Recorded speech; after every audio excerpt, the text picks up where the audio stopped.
Daha video başlandı benim mi? Ya o video başlandı mı ya? Assalamu alaikum Sultan Beşler abonaçıları. Yine bir kuda kalasa bizden 2 tane işimiz tayar oldu. Bu işlerimizden birisi darvaza buladı. Darvazamızın rezmenine gelen olursak 3 metre 280 buladı. Darvazamızın açılalı yerini 1.60'a 2.40'a çıkarıyamız.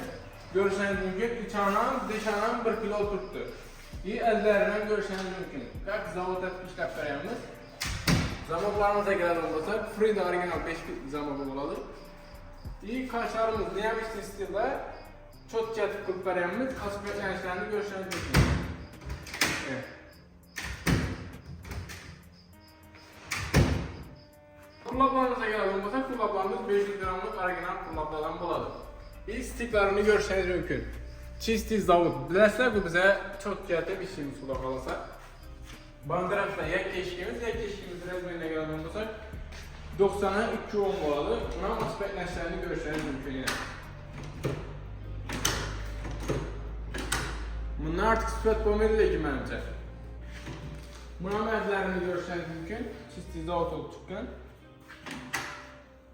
Bu işlerimizin ikisine nalışıklarını üzerine kalsatıp çok kağıda çıkartıp vereyimiz.